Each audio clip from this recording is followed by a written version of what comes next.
So I'd like to, first of all, welcome and thank our panelists and introduce them.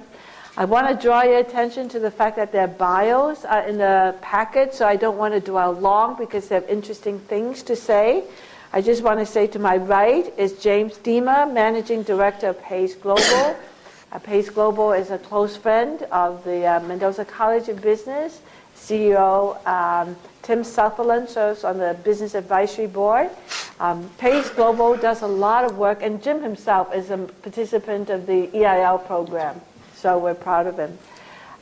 Pace Global does a lot of work on energy consulting on a very global basis, and I'm going to let Jim tell you some of the places he's been, but because energy is has global footprint, you get a sense of sort of where he is.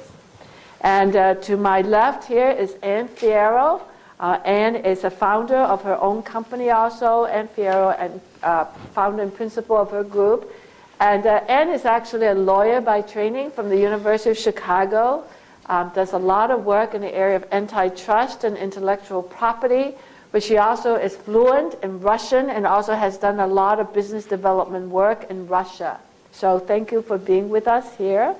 And we also have Dan Keegan from Citigroup, and Dan is in charge of, he's a global head of electronic trading. So again, a very global footprint of all over the world, actually. So I'm going to start with Dan, all right? And for him to share about 5 or 7 minutes of his experience in this whole global experience in the emerging market arena, and then cut to Ann, and then cut to Jim, right?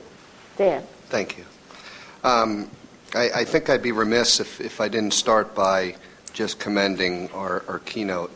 As I just said to him, I think that was the best presentation that I have heard specific to what it entails in order to be successful in building out an emerging market business strategy. I can assure you that many of the points that you made, I learned the hard way in not following the first, second, third, fourth time. So congratulations on the work you're doing, because as a practitioner globally, and perhaps as a veracity check to many of the points that you made, you're spot on. A couple things, because I trust this forum is less about speaking at this group and more about opening it up for Q&A, but a couple of observations I'd make which in many ways are corroborative of the points that we just heard. First and foremost, the emerging market and the associated trends are unmistakable. And the reality is, albeit not a black belt in growth rates to any particular country, and to the makeup of my business, what I would tell you is it's not necessarily 100% correlated, but at the end of the day, if you look at a firm like Citigroup, from Vikram Pandit down, the message is clear, right? Within 2 years, he wants to see 50% of our revenues actually coming from outside of the U.S., which is a significant sea change, notwithstanding our presence over the last 10 years. And while I am all in on Citi, I want to make it clear that I'm only all in the last 2.5 years. So many of the corruption comments and things of that nature weren't necessarily part of where I was when that was going down. And I very much appreciate, too, the reference to Lehman as opposed to Citi. To structure, another point that was brought up in the last presentation, I am a global head, and if you could read between the lines, what I heard was global heads are really irrelevant. And in many ways, I agree. Global heads, especially at a firm like Citigroup, are more akin to traffic cops. And, having a global job at a firm like Citi is quite a challenge until you agree, individually to let go and empower the regions to make the decisions and allow, even at the country head level, the important decisions that ultimately drive the business to take place. I have found in the last 2.5 years I've become more successful, quite honestly, in the less I do. Don't tell my bosses that. Right? But it's really, in my role, it's important to put a structure in place and empower people regionally and locally, because that's where the business gets done. I run an electronic trading group that, by definition, is perceived as disintermediating the human element of how capital markets and more specifically brokerage is done. But I would say that, notwithstanding, that the single most important factor in terms of not only winning new business, taking market share, but sustaining that business is relationships.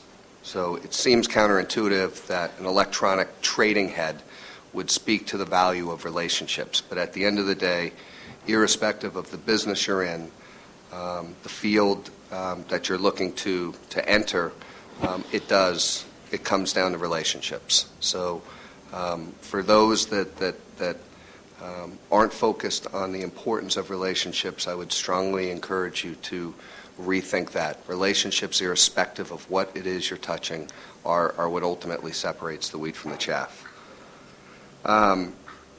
Competition. Spoke a little bit to competition.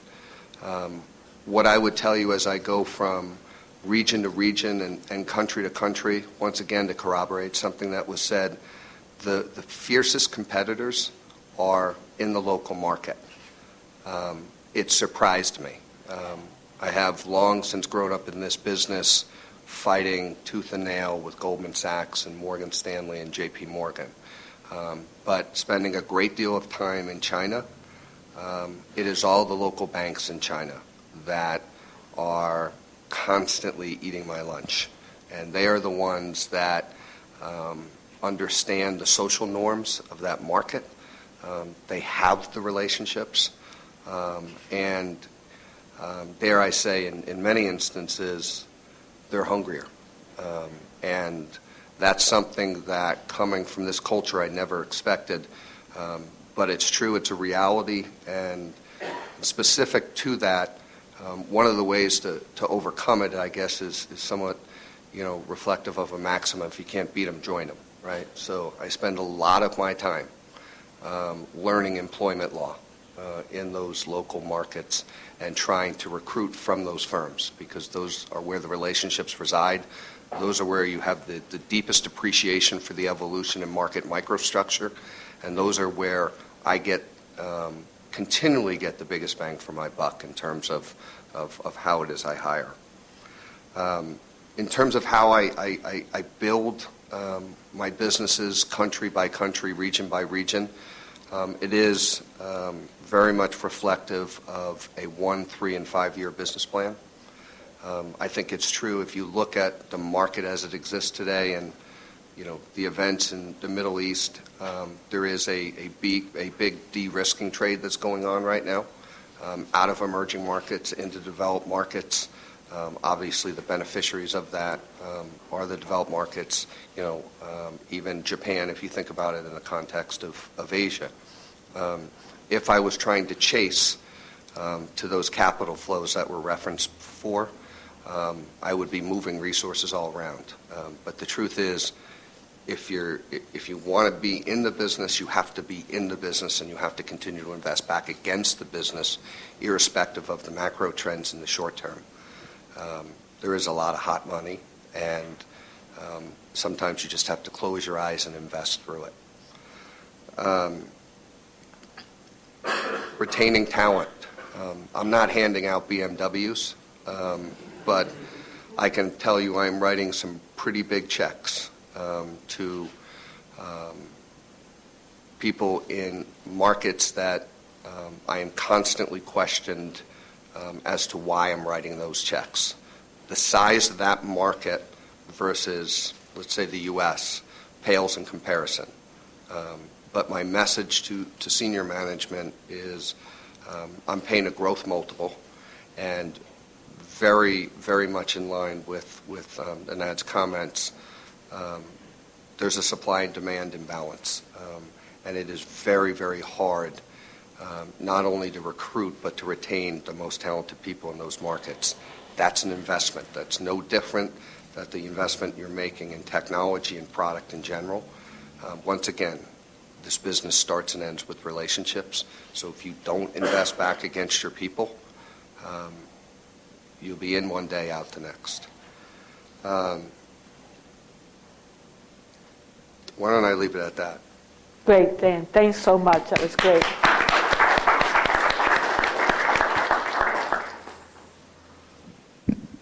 Hi. I am so happy to be here to talk to you about a subject that I have such a passion for, and that is emerging markets. I am an emerging market intellectual property and competition specialist. I focus on Russia and CIS, but I closely follow and write about trends in emerging markets around the world.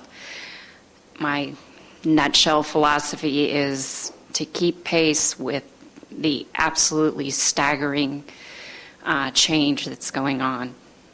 You have to lead with your most innovative ideas, technologies, services, and products, and those are embodied in your intellectual property. Now, I'm sure some of you are out there saying, what? Our intellectual property is at risk all over these emerging markets. That's a challenge, but it's one that I really believe that you have to take. You have such a competitive advantage when you connect with your customers through your intellectual property. They want to be a part of your business now. They want to know what you're doing, and they're going to tell you what they expect from you. And you can use your intellectual property through social media and that kind of thing to connect with them. You can also insulate yourself from risk. And I believe it's an inextricable tool for achieving sustainable growth. A couple of weeks ago, I returned from Moscow, and before I went, I was lucky enough to have read some of Nenad's most recent papers on Russia in that region, and per usual, they're very insightful and dead on, and I hope you all get a chance to read them someday. And I was lucky enough to attend a session that his group sponsored in Moscow, and so I thought I would briefly share with you some of the trends that I noticed and things that they were talking about, because I think they apply to our discussion today.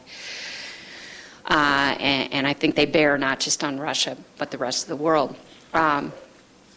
We've heard everybody talk about it. Dan isn't giving out BMWs. They're giving out buckets of vodka, I can assure you, and trips to dachas, but talent retention and development is the biggest issue that anybody faces. So you are going to have that issue in any emerging market. I think that we heard it discussed this morning, not so much yet today, but cultural differences are really important too, and they come out when you are establishing these relationships. And there is a fundamental issue in Russia. Any of you doing business there know they're very cynical, very negative people. One of the guys in the group reminded me of a Russian proverb, which I will not give you in Russian, but loosely translated into English, it's a Russian pessimist is a well-informed optimist, and a Russian optimist is a well-coached pessimist. And so it was interesting to me to be talking about the data that Nenad and his team put together, and hear the different takes that you would get from the people in the room that were Western based and those that were Russian. Because if you tell somebody in Russia one thing that is good, they will tell you 2 or 3 things that are bad. And so that isn't necessarily all the way around the world, but being on the ground is so key, because you need to get to know those cultural nuances.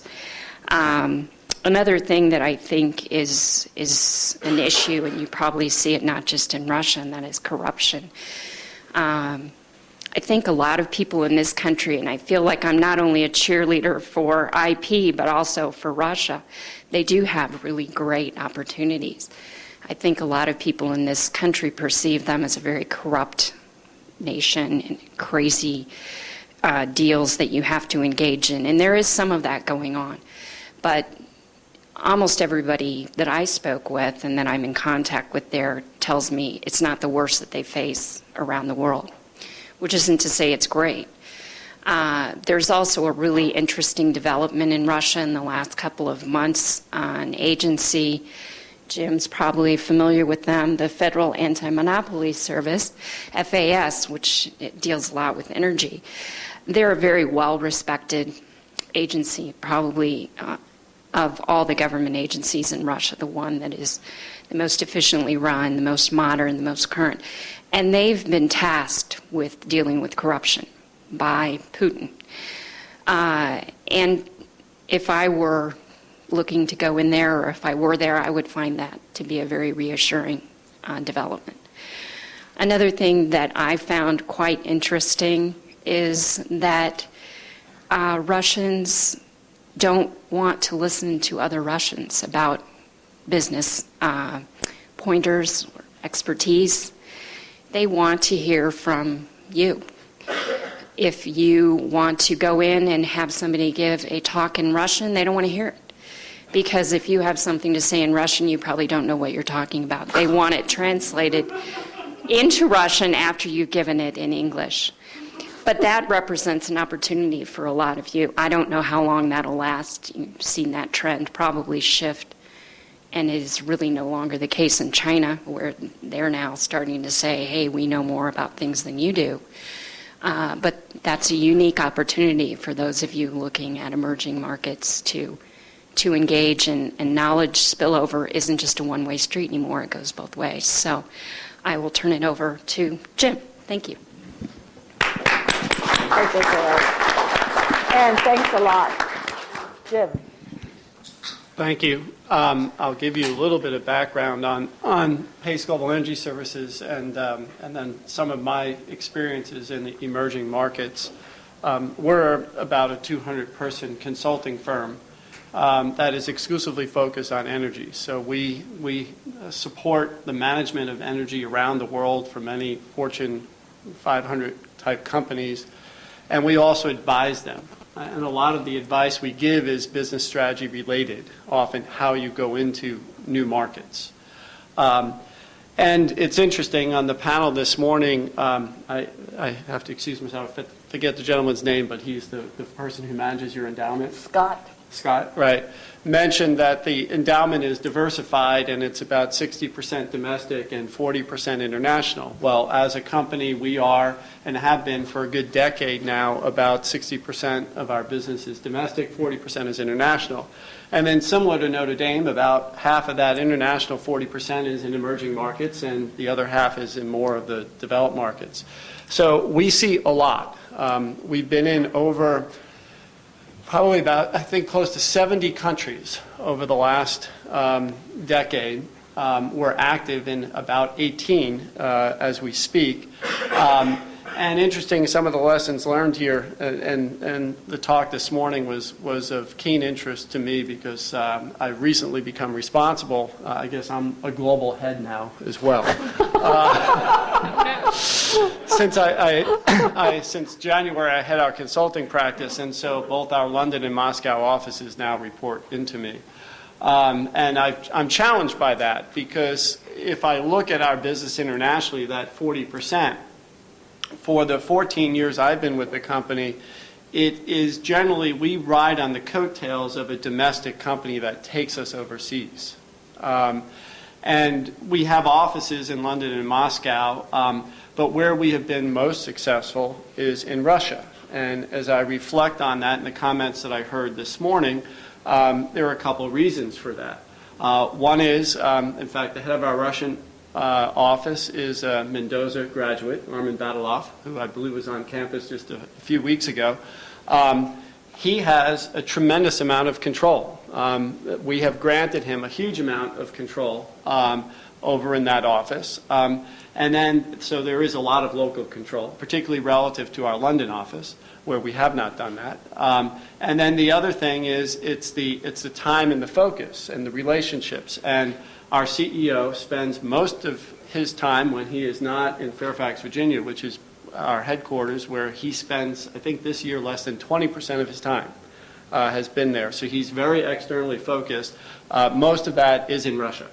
And in fact, that's why he is today, and which is why he's not here. So you see, and when he's doing that, his core focus is working the relationships. And so I'll echo those themes of the local control and the relationships are absolutely critical to the success that's there. And it's extremely important, I think, in emerging markets that not only do you work the relationships hard, but that you have multiple relationships, because there is volatility in those markets, and it's very easy for one day for some person to be in and be king of the hill, and the next day they're at the bottom of the heap. So you really have to work as many relationships as possible to get the sustainability of the business in these emerging markets. I'll share a little bit of my own personal experience to add to, I think, something that I heard earlier, which Ann mentioned, that is absolutely critical as well, is really understanding the culture and putting a huge amount of effort into that. My first international assignment, I'll say significant international assignment, was about a little bit more than a decade ago, and it was in Colombia. In Latin America, and if any of you want or have a particular interest in Latin America, Santos Garza, who's sitting right here, he's my head of Latin America, and you can feel free to follow up with him. But it was down in Colombia. I am probably typical American, although I took 4 years of German in high school, and I went to my family farm for 5 weeks when I was 17. So I can speak a bit of Deutsch. Beyond that, I can just speak English. So we were hired to go down into Colombia at a time when the Colombia energy markets were in major change, the power markets in particular. It's a country that has mostly hydroelectric generation. To diversify, they developed a lot of natural gas-fired generation, and they built a whole new pipeline system to allow that generation to be in the interior of the country. Most of the gas is up on the coast in the Caribbean there. And we were brought in to train the power generators and the local utilities and the gas pipelines on how to work together. Okay? All these things had been developed. They're sort of new entities in the market, but a lot of the market structures didn't exist. The regulations weren't there, and yet they were ahead of the game in power, and they had a competitive power market. They have a bolsa. You bid in every single day. Power is priced hourly, okay, which sounds familiar to some things we went through in this country in certain parts of the U.S. But none of them knew how to work together. They didn't know, what approaches do you use each day? How do you manage these assets? How do you communicate to each other? How do you schedule on the pipeline systems and things of that nature? And so we had a major assignment where we were brought in by one of the IPPs to train everyone. And we had good experience here in the U.S. and in other markets. And we went down there. I spent, I think, 6 weeks in country throughout that year. And what became very apparent after the second or third visit is, although the feedback was, you clearly understand what needs to be done, okay? And you've showed us how this works in other parts of the world. You've brought good systems with you. You have excellent documentation, but you don't understand our culture. Because what you're saying is that, you have to operate on this schedule, and different people and the organizations need to do different things, and they need to seek certain approvals to do that. And you're saying this has to be written down and someone is going to sign off on it? That doesn't happen here in Colombia. Okay? Managers don't sign off on things. If they did, that would mean they're accountable. Okay? And that was some of the most basic obstacles that we ran into. Okay, and they just came right out and told us that. So we had to then rework a few things and go through a process where, again, they did benefit tremendously from our experience, but we had to merge that experience with their culture for that effort to be successful. And I think that is it is true first and foremost in any emerging market. You could be the most intelligent individual, you could bring all sorts of value with you, but if it doesn't mesh with that culture and you don't adapt to that culture and respect that culture, you're not going to have any sustainable success in these markets. And again, that was certainly my experience the first time that I got involved in an emerging market. One last thing I'll mention in some other experience I have in emerging markets, yes, corruption can be an issue. I think our experience in Russia has generally been very good. We've had very few problems. Had a lot more issues in the African market, Sub-Saharan Africa in particular, where after, I know in my own case, 2.5 years of trying to go out and get work, we mutually agreed to walk away from it because the bottom line was, in the end, we were being asked to pay bribes. We had to hire local content. And I agree that that's extremely important. It is the absolute right thing to do. When you're in these markets, you need to be developing local capacity. You will make money doing it, but you're also doing the right thing for that emerging market by building that capacity. But in many cases, it's a disguise for bribes and paying people off. And you really have to be very careful when you're doing that you are truly building capacity, and it's legitimate, as opposed to some middleman that's in the middle there, and all they're doing is trying to take a piece of the action and don't provide any value for it. So that's something you have to very carefully screen. So that will conclude my comments, and let's give Jim a hand. So the way we first open to questions is to have Nina to take on some of the written inquiries. Let me quickly go through some of these, some interesting ones, just to continue with the bribery issues. There is one related to corruption and bribery, and what do you do with it? As I said, we have seen a huge increase in strengthening the compliance legislation in virtually all the markets. Up until about 1997, most of the European companies were paying bribes to win business internationally, and it was even tax deductible in most markets in the region, and it was normal for everyone. When the new rules came, and the Europeans, by the way, argued, well, you Americans, you can put political power to win those deals in Africa and the Middle East. We have to pay bribes to do so, and that's why we are doing it. Then, of course, things changed, and many European companies then set up shell companies to handle that. And we have seen what happened with Siemens, but there are many other European companies that are still paying certain payments to win business, particularly private sector to private sector, via various shell companies out there. And they're really risking a lot by doing this. And because all of those executives can really end up in jail. So my take on all of this, and I completely agree with what Jim said, related to this, you walk away. There are many, many things from which you have to walk away. Simply don't do it. With the U.S. companies, I think with the Foreign Corrupt Practices Act and going into any government deals and so on, I think it's simply a no-go area. It's very clear what the legislation is. You don't want to get involved in any of those. But you also have to make a difference between pure bribery and the so-called facilitated payments. If you go and you want to ship your goods from here to whatever, Colombia, and the customs official says, we will let your goods in, but for this I want $500, and then I will give you this yellow stamp that needs to go here. You can pay that, and it's perfectly legal. And it's called a facilitated payment because it's for the service you expect it to receive anyway under normal commercial circumstances.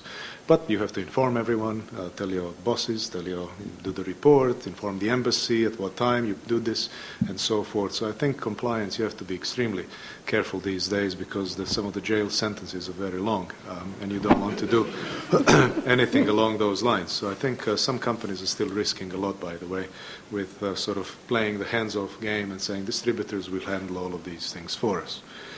A few things. There was one to elaborate further on why I think emerging markets have better fundamentals than some of the developed markets. I think it really relates to a few things. One is foreign debt, the other one is public debt.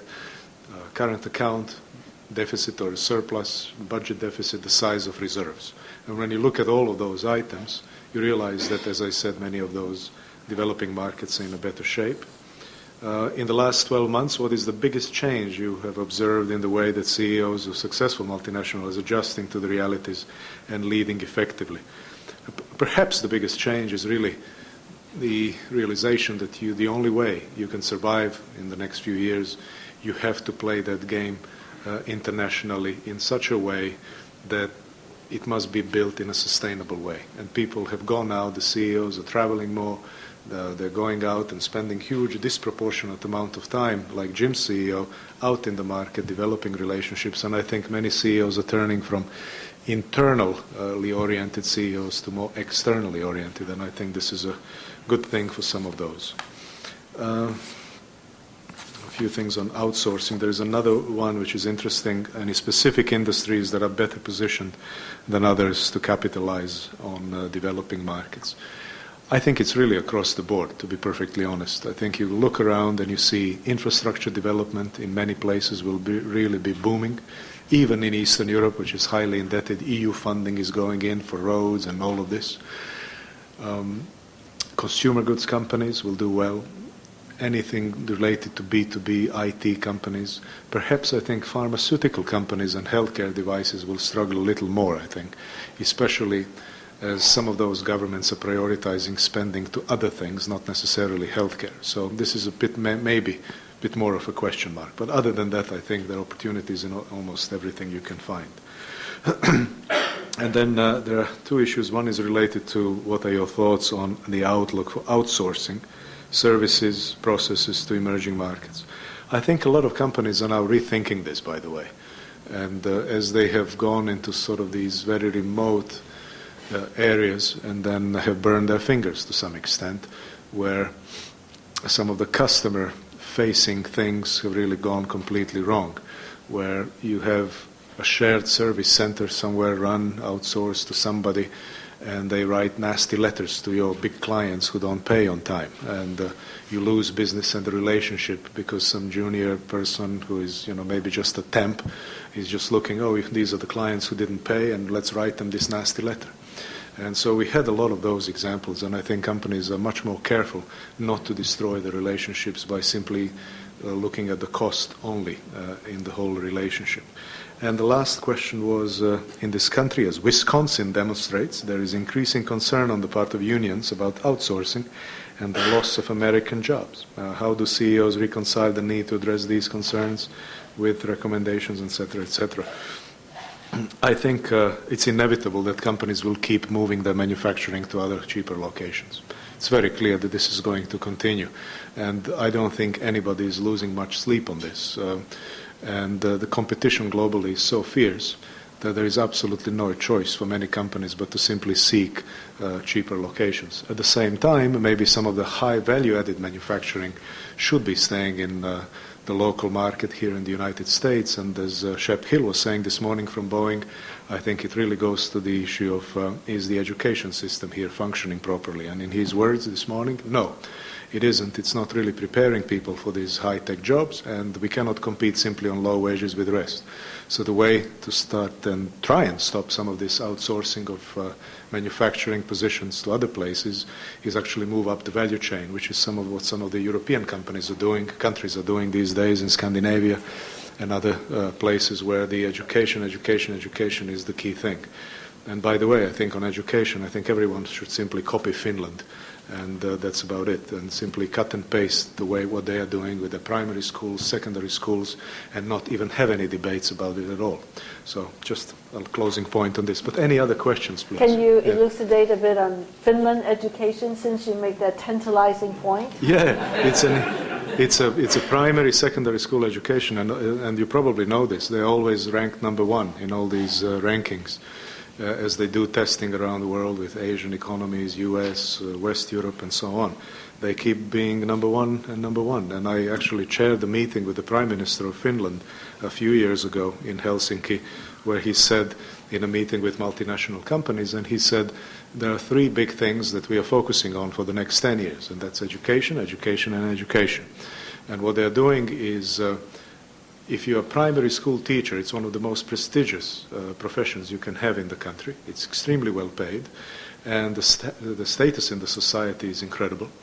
And the way they organize their schools, the way they're pushing everyone to be perfect in that school. And of course it's federally funded, by the way, like in quite a few European markets. So it's, if you're living in a bad part of town or a very wealthy one, your kid will get exactly the same education everywhere because it's federally funded and it goes into every school the same amount of money, same quality of teachers, absolutely no difference whatsoever.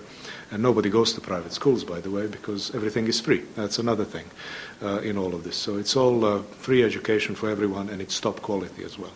But I'm not an expert on Finnish education. These are some of the things I've just picked up along the way. Can I add something? Please. I'm going to bring, the reason I wanted to add something to this, I've been spending a fair amount of time in Pittsburgh, Pennsylvania. We work for one of the local utilities there, and they are struggling because the value of their entity is very much driven by building load, okay, behind their utility. And Pittsburgh, for those of you who don't know about it, some call it purgatory. Okay, earlier we were talking about telling Wall Street to go to hell, but it's purgatory. It has the largest population of people. I believe it's over 90, and it is one of the top 10 in the U.S. for people over the age of 65. And then there's this massive gap of people, and they said you probably saw it in the Super Bowl, or you look at where all the Pittsburgh Steelers fans are around the country. Their whole middle, people in their 30s to 50s, have been exported everywhere else in the U.S. because of the big steel crisis that occurred there a couple of decades ago. And the city has truly reinvented itself. And they pride themselves, they've reinvented themselves through education. They've done it through health care. And of course, they have a big pull on healthcare given the aging population. But they also remain very strong in manufacturing. Okay, and despite the fact that the unemployment rate in Pennsylvania, I think, is close to 10%, you can go on the I forget the entity, but it's one of the economic development authorities for Allegheny and Beaver County, I think it is, and they have posted there over 10,000 jobs that are available, largely in manufacturing, that don't require a college education. But our education system is failing, particularly at the middle level, because we do not create enough graduates who have the right competencies, particularly in technical manufacturing areas, and they can't find the people. So you look at that dislocation, you say, we're really failing. And after this past weekend, I watched Waiting for Superman. So I don't know how many of you have seen that before, but truly, I mean, how many hundreds of thousands, millions of kids are dropping out because of the failure of our secondary education system, only to go to jail and cost us $30,000+ a year, when we can make them productive systems if we fix our education system. And having two kids, I have two in college right now. One, the public education system totally failed them, and fortunately we were in a good enough position that we could address that, and the other one thrived in it. So it's something that I think we truly have to look at a national policy level in terms of how are we going to fix this mess, because it will only keep pulling us down going forward.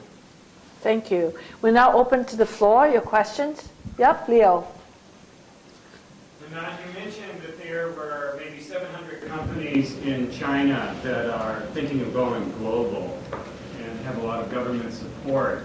What do you see as the trends for their environmental practices? What are their sustainability practices, and what might we expect as they go global? As far as I can see, most of that at the moment is largely going in the direction of increasing sales outside of China, not necessarily making things outside of China. That maybe is the next step, and I'm sure Carolyn has some views about all of this. But what we are seeing is that many of multinational companies are now complaining that the Chinese companies are coming and taking a share of the market and bringing the products and so on. So it seems mostly in the sales area, so they're in a sense not exporting the environmental issue outside at this stage. But I think eventually, and I'm sure Carolyn knows this better than I do, they will be addressing more the environmental issues down the road. They have to, because I think somebody has calculated that if you subtract the environmental damage from the GDP growth they had over the last 10, 15 years, there was no growth whatsoever if you would take that into account, the damage that was made. And that's an astonishing number if you think about it. But I think the overarching goal has always been, over the last 10, 15, 20 years, is how do we lift as many people out of poverty that we can, harmonious society and all of this as a headline figure, and we can only do this by massive export-led manufacturing type of growth, which eventually should also spill over into more consumption domestically as well. So I don't think anything will change quickly, and at least it's not going to be exported as far as I can see at this stage. You don't see too many Chinese manufacturers going into manufacturing in Poland, for example, at this stage. There's a little bit, but not much. But Carolyn, I don't know if you... I don't have much to add. I think it's letting the evidence bear itself out. I mean, the government is saying all the right things, but... Leo, do you have any response to that? No, thank you. Other questions? This question is for anyone on the panel. What are trends in software and any internet-based activities that you see around the world? By the way, I'm supposed to report the questions because these are being taped. So this is trends relating to the internet and information Software. technology. Yeah. Software companies in particular at the moment are doing quite well around the world, in those developing markets in particular. And even in Eastern Europe, mostly they're growing well, unlike some of the other companies, largely because the European Union still in the next 3 years and then beyond as well, just in the next 3 years there'll be an allocation of about $140 billion in EU funding, which some of the local markets can use. And they're using it very actively. So Oracle, Microsoft, HP, and others, they go and say to the local, municipality, say, you need this new software, whatever, here's the EU funding, and we bring it to you. We know how to do this because we did it in Ireland, in Portugal, in Greece, and other locations. So even in CE, software companies are growing quite quickly. And you see, I think, growth around the world as well, in IT as well. It's a very big difference in terms of headline growth rates. It's mostly double-digit, 10, 15, 20%, depending on the market per year. I'll add to that, too, because I certainly follow software trending with IP. It's enforcement, for those of you that do software and export it. Enforcement and customs and border control is getting better around the world, but that's largely through industry initiatives.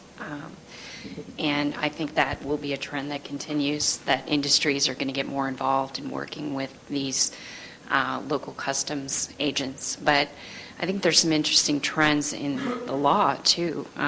Digital rights management, which is a key issue in the U.S., which under the, without getting detailed, Digital Millennium Act, keeps you from copying, downloading things that you're not paying for. That really isn't protected the same way around the world. There's legislation pending in Brazil right now that would allow copying for private use, and in fact will penalize an IPR holder of software for including digital rights management that is solely designed to block your ability to copy, including criminal penalty. India also has pending legislation that allows for home use copying and breaking of digital rights. I come back to Russia all the time, but I actually think this will be what bears out around the world, and that is that there is an upfront royalty paid on software in Russia of 1%, and that gives you the right to then copy for home use only, and that royalty is given back to the industry. So those are just some trends that I've noticed. Okay. Based on any of your experiences, have you witnessed firsthand a company that perhaps you can say as a star example, when entering an emerging market, that they take social issues, responsibility towards social issues seriously? The question relates to a star company exemplary that really also takes in social responsibility seriously. Yeah. There are quite a few, by the way, that are now taking CSR as not only just something that you tell the world you're doing, and you have this sustainability report that goes together with your investment report, so you please some of the groups out there. But you see companies like Kraft, Nestle, and the others that are sourcing certain food raw materials in Africa and in other places that are now significantly engaged in CSR activities and corporate citizenship and all of this. And I think it's an important thing to do. And it builds the reputation, and if you're, it doesn't even have to be a big thing, as long as there is a decent, normal corporate citizenship on the ground in some of these locations. That's almost enough. But some companies are doing even more than this, and there are all kinds of things they're doing, from donations to local schools. They're giving computers and X-ray machines to local hospitals, and some companies are even building some basic infrastructure in certain areas and roads and things like that that would serve the local communities and so on. Some of those, I think, still some companies are still doing it largely as just a marketing exercise, but the others actually do genuinely do good things on the ground, and they also see a good business benefit. So those that are marrying the marketing with a real impact on the ground actually have a real win-win proposition in the end. And more companies are doing this. You know, those that are ignorant about this, and you know all the big publicity stories of those companies that are ignoring all of this, I think it just backfires. Everybody should be careful about that. I have a question to any of the panelists. And that is, if we look at the issues in Tunisia and Egypt, there was also a concern, one of the drivers of that uprising was we have a lot of young people who are well educated but lacking economic opportunity. So one lesson to learn is how important it is to provide economic opportunities, and particularly to this group, which could lead to an emergence of a middle class. My question is, do you see the emergence of a middle class with economic opportunities to be sort of a blunting force to the emergence of radical Islam in some parts of Africa and the Middle East? Do you see any relationship between those two? Economic development, employment opportunities, the middle class, and sort of the development of radical religion. Let me start, and I'm sure others have some comments on this as well. I think there's a very clear link here. And if you look at the whole area of the Middle East and how some of these economies have been managed in the last 30 years, for many years, many of those governments have been largely ignorant about this huge youth unemployment, which in some countries is going to even 40% or so. As you say, many with university degrees, lovely people, great education. I'm frequently traveling there, have many friends in that part of the world, and you just see how they are not able to shine in many ways, and they don't really have an opportunity to do anything. And for me, it's surprising that the unrest didn't happen earlier, considering that this has been going on for so long. And interestingly enough, it's actually that it's happening now, it's also the impact of the global crisis. Because without global crisis, we wouldn't have huge quantitative easing around the world, and that extra liquidity wouldn't spill over into high commodity prices, and especially food commodities and food prices. And as you know, most people in that part of the world, especially North Africa and parts of Saudi Arabia as well, Jordan, Lebanon, the huge chunk of disposable income goes on food. And people are getting hungry. And once you're hungry, you actually are going to march on the street, and you don't care anymore because you really cannot feed your family anymore. So the trigger, although we know the trigger is the guy in Tunisia who burned himself and so on, and the real trigger is the food prices in the end. And so it's a consequence of the global crisis that it's happening now. And the way it will go, as I described in my short talk, I think we are going to see governments doing several things. They will, first of all, will have elections in Egypt and in Tunisia. These will be probably going in some kind of right direction. I hope the best case scenario will be something like Turkey, where you have a secular type of government that is going to coexist with the military establishment in a little bit of an uneasy alliance, but acceptable to everyone. And I think it's relatively good news as well that it's happening now and not in 5 years' time or 10 years' time, because the size of the youth unemployment would be even bigger by then. And people would get angrier, hungrier, and everything else. And that would be a perfect ground for many of those to simply go into more, let's say, extreme religious groups that are on the ground.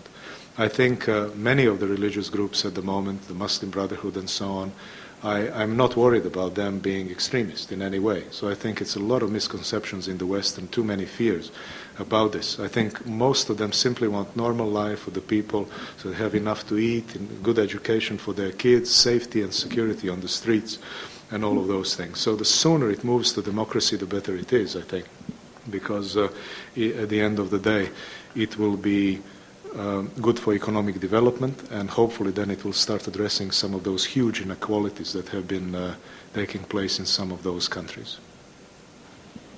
Anybody else on that question? You know, we're a company of roughly 300,000 people, down from a peak, I think, of 400. And, you know, notwithstanding a renewed focus on expense management, we are hiring, and much of what we're hiring to is in the local markets. And in many instances, it's for reasons that we've already touched upon, right? The recognition of the social norms and how those individual markets operate brings with us an added level of reconnaissance that you just can't replace with bringing Yankees, for lack of a better term, into that particular market. But I will say that in addition to that, there is a subtle pressure to hire locally within those markets, driven by a recognition that in those areas where we do see geopolitical risk, we can actually be part of the solution. And part of the solution, right, is to hire locally. And I can't say that I have been pressed in that regard, but certainly it has been a topic of discussion, and we are very much in that context trying to do at the local level something to address those kind of issues. It's self-serving to a certain extent, but I do think that there's a humanitarian component to it as well. Thank you. Coming out of a conflict situation, I'd be interested in understanding how you view Iraq as an emerging market. If you look at what's happening in Iraq at the moment, it's still not a safe and secure place. That's very clear. At the moment, from the business perspective, what's happening is that business is picking up in the north, in the Kurdish area. This is where companies are generating very sizable growth gains in terms of sales, and the business is quite okay. It's not good in those religiously mixed areas, where there is not enough peace and security, and simply there is not much growth. Companies are covering Iraq at the moment largely through Jordan. Some of it is going via Dubai with their distributors, and it's very hands-off. Not too many companies would have people on the ground. There's very little of that. It's largely distributor-driven business, and it's not that great at this stage. Now, the big issue is the new oil fields which have now been awarded to the foreign companies. I think it's 11 or 12 of them, and the plan is to move, I think, from 2 million barrels a day to about 12 in the next 5 or 6 years, which seems impossible to me. I think it's probably going to be half of that, but even that is going to be good. And if it happens, and there are no major political issues down the road, then some of that money will also spill over into the local economy. And the plan is to spend about $140 billion on various infrastructure projects, employed people in the next 4 to 5 years. But everything, of course, depends on the internal security issues. So it's far from safe and secure, in my opinion.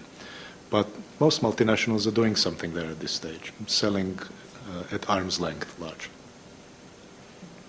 Do you want to add to it, Jim? Yeah, I referenced a call that I was on this morning, I guess, and we don't have anyone on the ground in Iraq, and I would not put anyone on the ground in Iraq. But what we are doing is trying to facilitate what Ninan just said in terms of helping some entities get in there to get the oil produced. And also, it's not just getting it produced, but it's getting it to market, which requires infrastructure investment. And so those are two things we're very much focused on. And the third is gets very much at sort of the last question, which is really to make life better for the people there, as well as to allow business to function. And one of the things that you need to do that is to provide electricity. And there is, through most of the country, there is no reliable electricity supply.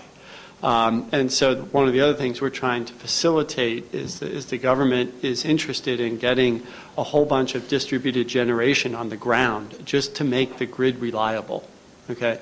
And the impact that that would have on the population in terms of the quality of life and progress and stability would be immense. And the government has the money to do it. They just need to get the facilities and the infrastructure there and up and running in order to make that happen. And again, we're trying to just facilitate that by getting the right equipment and things in there. Other questions? Oh. I've just been thinking, if the session today, not to take away from your expertise, the clarity of your thinking, but if the panelists were all from emerging countries, how would the discussion be different?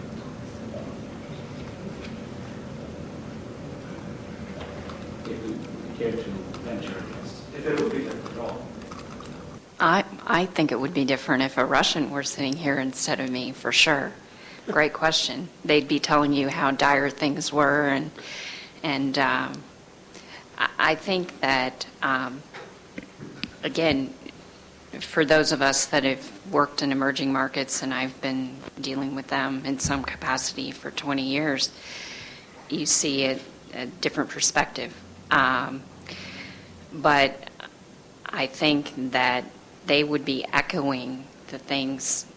I'm kidding mostly about the Russians, because they would still say it's a great place to be, but they would tell you some other things that were wrong with Putin and Medvedev and all of those things. But I really do believe that everybody that I've talked to and deal with in emerging markets in that part of the world and in China are echoing the things that Ninad was talking about, but they're the ones that are coming after all of you. They have a slightly different perspective. They're going out and they're trying to capture the growth that you're also trying to capture.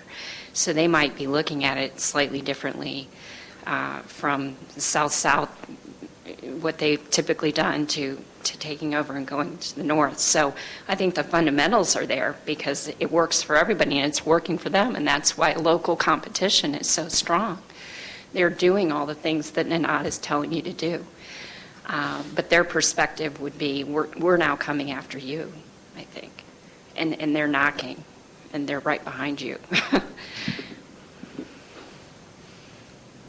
I think it's a great question. And I actually echo those sentiments. I think that much of what we spoke to is what you would hear from them. My country head in Brazil would tell you what he tells me, which is, I don't need you, right?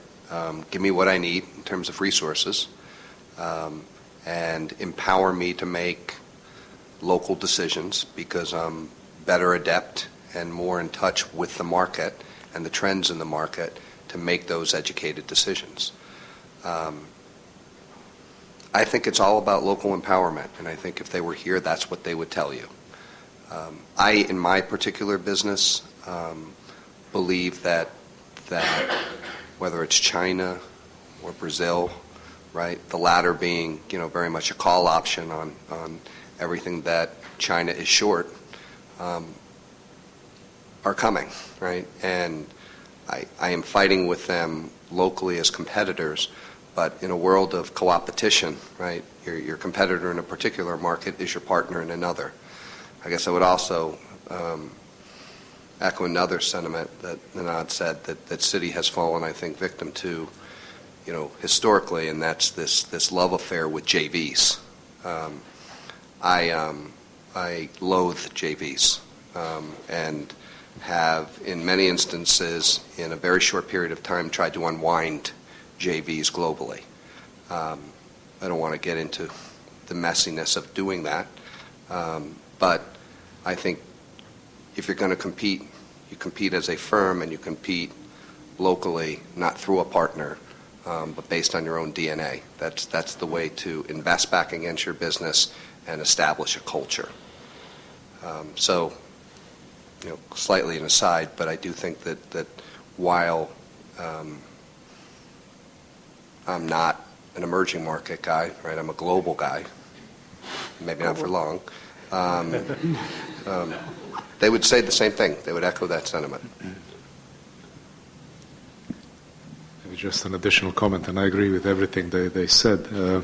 I think if you would have a purely emerging market panel here, you would probably see people who would be very relaxed about many of the risks, because that's simply the way of life, and they wouldn't see it as an obstacle. It's simply the way business is. It's simply the way economies go up and down, and we are adaptable to all of this. We know how to manage all of this, and again, what Dan said, give me the power and I'll manage the business on the ground for you. Don't worry, give me responsibility, and so on. And I think the level of confidence would be enormous about all of this.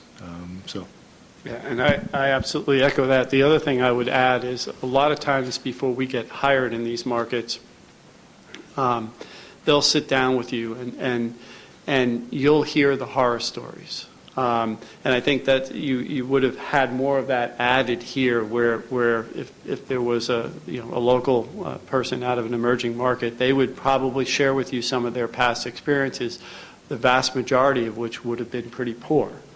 And what I do in those situations, as difficult as it is you just have to listen. You have to be patient. You have to empathize with them. And quite honestly, you have to do a reality check yourself to say, is that what I would have done? Could I have been that partner in that last deal that would have gone really wrong? And is that my kind of inclination, my disposition? And really listen to that and to say, do I want to do, if that were the case, do I really want to accept this? Okay? And you can only accept it if you're willing to make a real decision in your head to say, I'm going to do this differently. Okay? Because I want this opportunity, and I will partner with them on their terms, particularly for the things that have not worked well for them in the past. And you really have to acknowledge that, both internally to yourself, to your CEO, and to them. And I think that if you want to have more of a sustainable business relationship, it's absolutely necessary that you have to listen to that, and you have to commit to yourself that you're going to be different.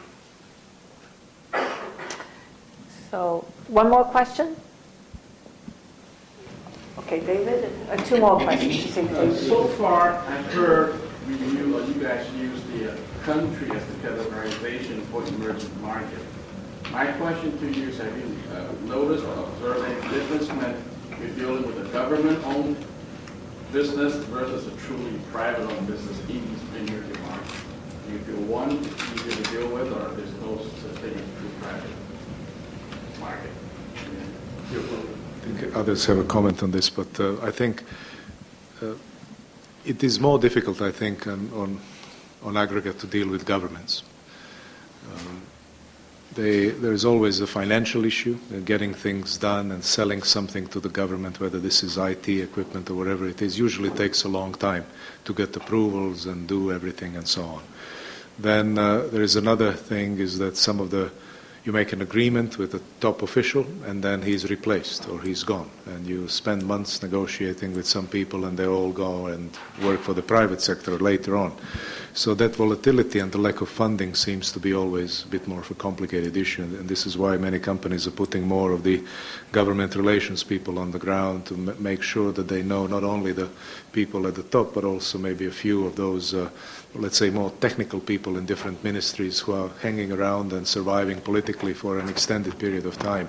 So you can at least have an insight there. I think with private companies, it's relatively straightforward, sort of real free market competition in virtually all the cases. I think in our experience, the government entities are a lot more difficult to work with. They are much more rigid in their practices, but in the end, they tend to provide us larger engagements. So we're willing to put up with that pain. I do think generally the private sector is a lot easier to work with, but you might, in my experience, you sometimes take more risks there. And there's ways you can mitigate that, but I think in the private sector, you're more likely to say either I'm going to do this or I'm going to walk. We've done a lot of work with either the governments themselves or quasi-government entities. I mean, some of the national oil companies and things of that nature are effectively government entities. And you have to adopt to their ways, and you're going to take risks. But in our experience, the rewards have been pretty significant just because of the size of the engagements. And if you truly provide value, they will tend to be quite loyal to you. I would just add that I find it incredibly challenging to deal with the various governments around the world. They never say no, right? Maybe means no, right? And yes means maybe, right? And what that by definition means is you better call them next week and see what maybe means then. I deal with a lot of public and private exchanges, the stock exchanges, and you just see a much more commercial bent to those that are non-monopoly owned. It's just a more straightforward free markets type of discussion than what you typically find in markets that still have a significant government ownership. And let's be clear, right? The reasons for that, the latter ownership is the benefits that accrue from being a monopoly, right? So by definition, they're harder to move in the direction of free markets. But historically speaking, much more challenging to deal with the governments. Yeah, I also had a first-hand experience with this when the last few years when I was with the Economist Group. I was globally running the government business, where we had top-level meetings with prime ministers, presidents on all continents, and I had the privilege of seeing all these officials and chairing meetings on all continents. And if you want a ranking of the difficulty in terms of dealing with government officials, I found that the Middle East and the Gulf was the most difficult by far. We had huge difficulties getting into the Chinese government, the Russian government, very arrogant, very difficult to get in.